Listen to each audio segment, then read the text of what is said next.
જય શ્રી કૃષ્ણ. આજે એક આપણે નાનકડો ક્રમ નરસિંહ ચતુર્દશી એટલે શ્રી નરસિંહજીનો પ્રાગટ્ય ઉત્સવ જે પુષ્ટિ માર્ગમાં આપણે શ્રી આચાર્ય ચરણના સંપ્રદાયમાં જે માન્ય છે એના સેવાક્રમ વિશે એક નાનકડો વિડીયો રૂપે એક ચર્ચા કરીશું. આ દિવસે ઘણા બધા સેવામાં નવનીત પ્રિયાજીના ઘરમાં પરિવર્તન થાય છે, તો એ વિષયની પણ થોડીશું આપણે માહિતી લઈશું. સર્વપ્રથમ નરસિંહ ચતુર્દશીનો ઉત્સવ એ પુષ્ટિ માર્ગીય ઉત્સવ છે અને પુષ્ટિ માર્ગમાં હરેક ઘરની અંદર અને વિશેષતાથી મનાવવામાં આવે છે. આ ઉત્સવના દિવસે શ્રી નવનીત પ્રિયાજીના ત્યાં કેસરી સાજ ધરાવવામાં આવે છે, જેની અંદર રૂપેરી કિનારી એટલે આપણે જેને તુઈ લેસ વગેરે કહીએ એ આવે છે. એના અલાવા બધા જ આભરણ હીરા અને મોતીના આવે છે. મોરપંખની 3ની જોડ, ભારી શૃંગાર થાય છે. વિશેષતાથી વગ્નખો આપશ્રી કંઠમાં ધારણ કરે છે. આપશ્રીનું સ્વરૂપ જો અગર નાનું હોય તો સીપનો વગ્નખો પણ આપણે ધરાવી શકીએ છીએ. સવારના મંગલામાં ઠાડા સ્વરૂપ હોય તો આડબંધ ધરશે અને લાલન હશે તો ઓઢણી ધરશે. એના ઉપરાંત રાજભોગમાં એટલે શૃંગાર ઇત્યાદિનો જે ક્રમ થશે એમાં વિશેષતાથી આજે અભ્યંગ થશે. અભ્યંગ ફૂલેલ, આમલા અને પછી ચંદન આ પ્રકારે રહેશે. એના પછી ઠાકોરજીના ભારી શૃંગાર થશે. વાગો આવશે નહીં, માત્ર ઓઢણી આવશે. એના પછી રાજભોગમાં વિશેષતાથી યથા રુચિ જે કંઈ પણ સામગ્રી આપણાથી બની શકે, સખડીમાં વિશેષતાથી શ્રીખંડ ભાત છે, દહીં ભાત છે, અમરસ ભાત છે, આ પ્રકારની સામગ્રી અરોગાવી શકાય તો જરૂરતાથી અરોગાવો. એનાથી ઉપરાંત છાસવડા છે એ અરોગાવી શકાય તો એ જરૂરતાથી અરોગાવો. હવે દૂધ ઘરમાં જો અગર આ સિદ્ધ કરવું હોય તો શ્રીખંડની અંદર તમે રંચક સામો આપણે જે બાફીને પધરાવી દો, એમાં હલકું બુરું ખાંડ, સૂકા મેવામાં ચારોલીને બીજ પધરાવી, હલકીસી બરાસ, ગુલાબજલ, ઇલાયચીનો ભૂકો કૂટીને અને આને મિક્સ કરો તો શ્રીખંડ ભાત થઈ જશે. એવી જ રીતે દહીંમાં પધરાવી શેકેલા જીરાનો ભૂકો, હલકું સિંધવ નમક, કોથમરી પધરાવો તો એ દહીં ભાત થઈ જશે. અને એવી જ રીતે આમરસની અંદર એક ઉકાળો આપી એમાં કેસર, એલચી, બરાસ, ચારોલી બીજ, બદામની ફાંક, પિસ્તાની કતરંજ, થોડું બુરું પધરાવશો તો આ તમારે અમરસ ભાત થઈ જશે. એનાથી ઉપરાંત દૂધ ઘરમાં યથાશક્તિ મુજબ પેંડા, બરફી, દહીં, માખણ, મિશ્રી આ બધી સામગ્રી જે તમે પહોંચી શકતા હો એ અરોગાવજો. આના પછી વિશેષતાથી રાજભોગની અંદર સત્વાના નંગ, ઘોળેલો સત્વો એ બધી સામગ્રી અરોગાવજો. આ બધી સામગ્રી અરોગાવ્યા બાદ રાજભોગના ક્રમમાં આજથી યમુનાજીનો થાલ ચાલુ થઈ જશે.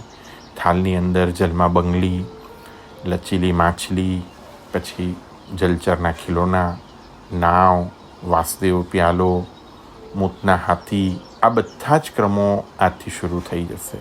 હજારાનો ફુવારો છે, ખસના પંખા ઉપર છાંટવાના ફુવારાની લોટી છે, આ બધા જ વિભિન્ન પુષ્પો છે. યમુનાજીના થાલમાં ખરબૂજો, નાનકડો જો સંભો હોય તો એ, પછી આંબો સંભો હોય તો એ, પછી નાના નાના કમલના પુષ્પો એના પત્તા સાથે, મોગરા, જુઈ, કદમ આ બધા પુષ્પો, જલમાં પીત આ બધા પુષ્પો પધરાવી અને બહુ સુંદરતાથી પ્રભુને આ સન્મુખ જલની પરાત પધરાવવામાં આવશે. ખંડમાં બધા જ ખીલોનાઓ જેમ આપણે ગોઠવીએ એમ પણ આજે વિશેષતાથી વાઘ બકરીનો પટ મંડાશે. કુલે જોડમાં વિશેષતાથી એક જ દિવસ વર્ષમાં એવો ક્રમ છે જ્યાં વાઘ બકરીનો પટ મંડાય છે આજે. બીજું વિશેષતાથી રાજભોગ અનુસાર પછી પ્રભુને ઉત્થાપન થાય. ઉત્થાપન ભોગ સર્યા પછી ઠાકોરજીને આજે શૃંગાર વડો થતો નથી. પછી તરત જ શયન ભોગ અરોગી અને તરત જ શયન ભોગ સર્યા પછી આપ શ્રી ચોતરા પર બિરાજી પાટ ઉપર પધરાવી, સંભવ હોય તો ફૂલ મંડલી કરો, નહીં તો જે તમે ક્રમ કરી શકતા હો એવી રીતે, અને પંચામૃતનો થાલ પધરાવી પંચામૃતનું સ્વરૂપ હોય તો એ અથવા વેણુજી આમને પંચામૃત સ્નાન નરસિંહજીના પ્રાદુર્ભાવ નિમિત્તે યહ વ્રત માધો પ્રથમ લિયો આ પદ ગાતા નરસિંહજીનો પ્રાદુર્ભાવ થાય છે. નરસિંહજીના પ્રાદુર્ભાવની અંદર ગિરિરાજજી શાલિગ્રામજી બિરાજતા હો તો એમને, અને જો તેઓ ના બિરાજે તો વેણુજીને ગુરુઘર ગુરુદેવની આજ્ઞા મુતાબિક સેવાક્રમ રાખી પંચામૃત સ્નાન થશે. પહેલાં પ્રથમ 2 વાર તિલક, અક્ષક, બીડા, તુલસીજીનું સમર્પણ. હરેક પાત્રમાં તુલસી પત્ર પધારશે. પછી બીડા વડા થશે, તુલસીજી વડા થશે, અક્ષક વડા થશે. પછી પાછું પંચામૃત થશે. પંચામૃત પછી પુનઃ દૂધથી સ્નાન, સુગંધી જલથી સ્નાન, ચંદનથી અભ્યંગ થશે. અને પછી તેઓ પ્રભુની પાસે એક લાલ વસ્ત્રમાં પધરાવવામાં આવશે. આપશ્રીને વિશેષતાથી એક નાનકડું રેશમી પીતાંબર ધરવામાં આવશે. વેણુજી, શાલિગ્રામજી, ગિરિરાજજીને. એના પછી સુંદર પુષ્પની માલા. આજે વિશેષતાથી સંભવ હોય તો ચંપાના પુષ્પની માલા અંગીકાર કરાવવાનો મહાત્મ્ય છે. કમલના પુષ્પની માલા અંગીકાર કરાવવાનો મહત્વ છે. તો આ બેઉમાંથી જે કંઈ આપણી પાસે સંભવ હોય, ચંપા એટલે આપણે સફેદમાં વચ્ચે પીળા રંગના હોય એ ચંપા. પછી પ્રભુને આજે તિલક થતું નથી, આજે તિલક ઉત્સવ નથી. આજે ફક્ત ને ફક્ત પંચામૃતના સ્વરૂપને તિલક થશે અને ચંદનથી માલા ખેલશે. ચંદનથી માલા ખેલાવ્યા બાદ તરત જ ટેરો લઈ અને શીતલ ભોગ અરોગાવવામાં આવશે. આ શીતલ ભોગની અંદર કેસરવાળો પણો આવશે અને તરત જ ઠાકોરજીના શૃંગાર વડા કરી અને ફૂલમાલાની જોડ ધરાવી અને તરત જ ઉત્સવ ભોગમાં માખણ, મિશ્રી, 4 જાતના દહીં, ચારોલી બીજના લાડુ, ખાંડનો પણો એટલે હવે અહીંયા વિશેષતાથી સમજવાનું છે કે આપણે એક જે ચાસણી બનાવીએ છીએ મઠડી ઉપર ચડાવવાની, એવી ચાસણી બનાવીને પછી એને કન્ટિન્યુઅસ હલાવો બંધ કરીને એટલે એનું બૂરું થઈ જાય. અને ખાંડનો પણો. પછી એક મિશ્રીનો પણો એટલે ખડી સાકર જે આવે એનો બારીક ભૂકો કરી એની અંદર સુગંધી દ્રવ્ય એટલે એલચી, બરાસ, ગુલાબજલ પધરાવીએ એટલે એ એક પણો થાય. એવી રીતે આ બંને પણા અરોગાવવાનો પ્રકાર છે. આના અલાવા તમારાથી જે કંઈ પણ બીજી વિશેષ સામગ્રીઓ સિદ્ધ થાય એ નરસિંહજીના ઉત્સવ રૂપે ધરાવી શકો છો. ફરાળનો થાળ ધરાવી શકો છો. આનાથી અલાવા જેવી રીતે રામનવમી, અક્ષય તૃતીયામાં આપણે સખડીના મેનમાં વિશેષતાથી દહીં ભાત આપણે અરોગાવેલો અલગથી, એ રીતે દહીં ભાત અને ગોળેલો સત્વો આ બંને બાજુમાં એક નાની કટોરીમાં, એમાં એક અચારની કટોરી પધરાવી દહીં ભાતમાં ને એવી રીતે અરોગાવો.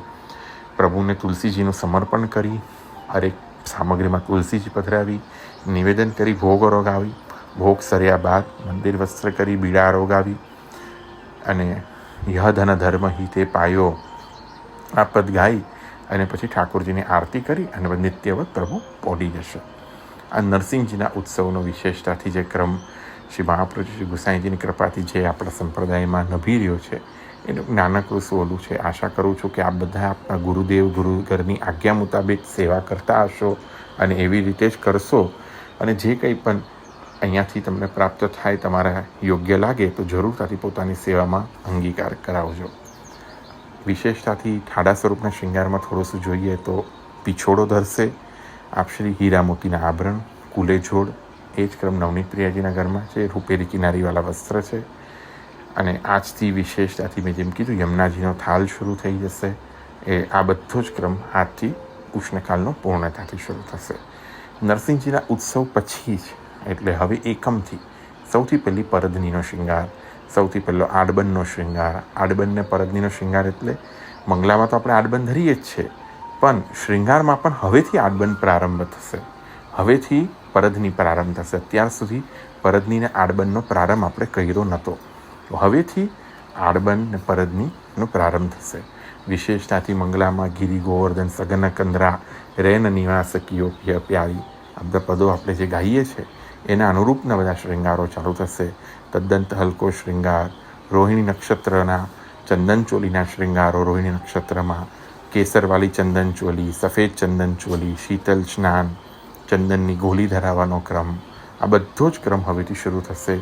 લપક જપકની સેવા એટલે જે અમુક ઘરોમાં ભપકાની સેવા કહીએ છીએ એ આ બધો જ સેવાક્રમ નરસિંહજીના ઉત્સવથી પ્રારંભ થશે. તો આશા કરું છું આપને આમાંથી જે કંઈ પણ અનુરૂપ લાગે, પોતાના સેવ્ય સ્વરૂપને લાડ લડાવવાનો જે કંઈ પણ મહાપ્રભુજી ગુસાઈજી તમારા ગુરુદેવ અવસર દે, જે તમને આજ્ઞા દે, એવી રીતે તમે આનંદથી પોતાના સેવ્ય સ્વરૂપને ખૂબ લાડ લડાવજો. જય શ્રી કૃષ્ણ. નરસિંહ ચતુર્દશીની ખૂબ ખૂબ ખૂબ બધાઈ.